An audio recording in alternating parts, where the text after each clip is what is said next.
Now, good evening and welcome, ladies and gentlemen. Now, you see, they always say that the more things change, the more they remain the same. Now, that phrase is very applicable to what we're going to discuss today because I have realized that from the opposition side, there is one kind of move that they are giving a lot of attention to and they are stressing on.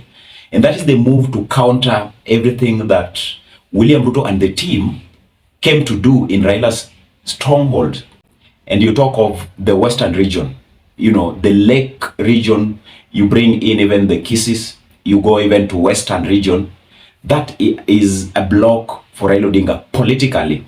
So the other time when we were talking of how Ruto made entries, we identified that the objective of the entries that he made was to undo Raila's political force in a stronghold. And it was very timely because you look at Ruto's side, he has very many advantages to move with. First of all, he's the president, you must remember. And so he has the system's advantages. So these system's advantages may make him to move with, strategies that are behind the development project that he's making from one point to another. And then in the process, he gets political. So he is the Ruto we know that, whenever he champions for something as a president, he must also appear as the political figure that we've always known. So he has been serious. And there is always something which is happening, poaching the Azimio leaders, going, encroaching into the land of opposition, and actually bringing these leaders to work with him. So that is one thing that Raila has noted. And if you have looked at Raila's political events currently, he has changed the tactics. He has changed the game. It is not just a matter of going to talk to people. And he has dubbed it meet and greet people. But in reality, what he's doing, he's going to the ground and making sure that the first item in the to-do list is to solidify the ground. And solidifying the ground, he meets strategic leaders. And some of the changes that are being done, especially in the ODM, you talk of the very main party in Azimio, we realize that he's making changes behind the scenes, when no one is seeing.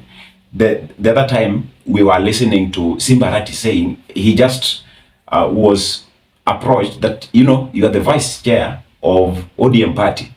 And he did not even know that it was coming. So some of the structures that are running in ODM are structures that are unique.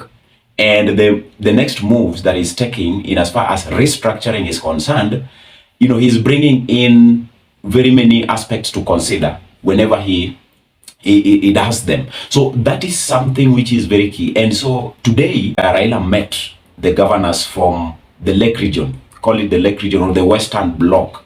And it is the same thing that William Ruto did when he had the 5-day tour in the Western region.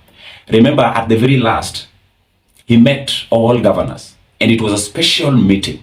And this special meeting, we saw everybody coming on board. In fact, the very key ones that we were thinking, will not attend Ruto's meeting, they attended governor. So it is a ripe time that the governors who are supporting Raila Odinga and are in the Western Bloc are finding their environment being so much greener, because you talk of the government side, they will always want to entice them. And then for Raila's side, he will always strive to maintain the ground. So there is kind of a heavy task that Raila has to contend with so that he doesn't leave these leaders that is in his basket very vulnerable to poaching by William Ruto's side. So today when he met the governors, I want us to look just shortly on why he really met them, because it is just coming 1 week after Ruto completed the tour in the Western region and he met the governors.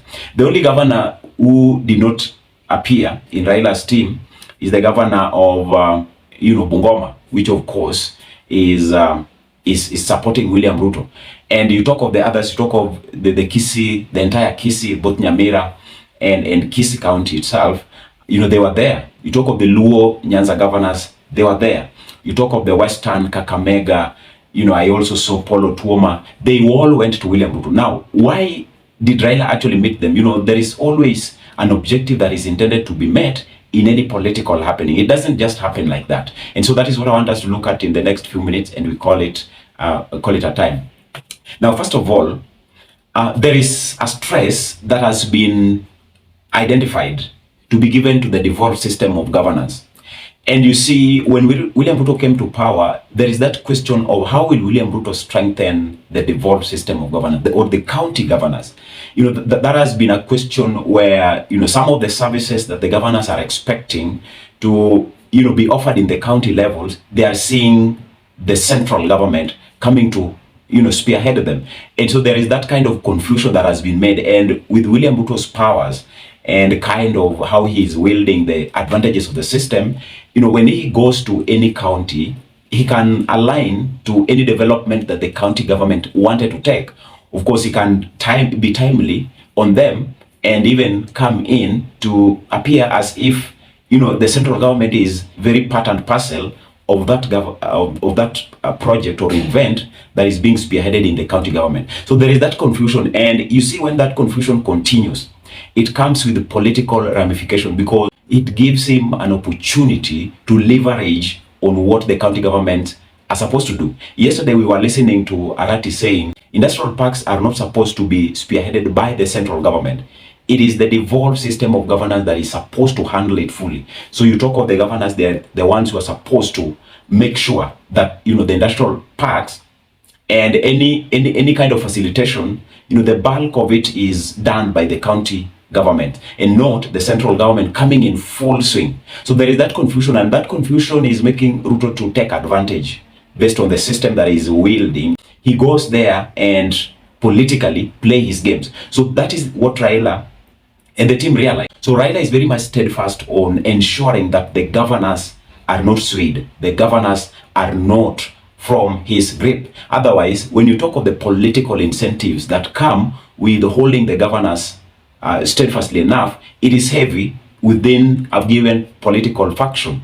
And so if he releases them, if they are taken from his grip, definitely you will be talking of a different story. Otherwise, they always say a little slumber, you will see things actually not the way you thought. Okay, utapata mwana si wako. So this is the time that Raila will always be very strategic in the moves that he makes. Every move that he makes will ensure that the political impact that was brought in by the government is unturned, and things are adjusted to order. Things are adjusted to be in the way they were structured in the first place, to bring in the political benefit for the main man and the main parties within that region. And that will actually ensure the stronghold is perfectly well solidified. So that is why they always say, the more things change, the more things remain the same. He must ensure that at the end of the day, no force that was brought, or the fashioned political narrative that have been sent by the Ruto side, takes the order of the day, and even have these governors, be pampered and lured to join the government and leave Raila Odinga in the cold.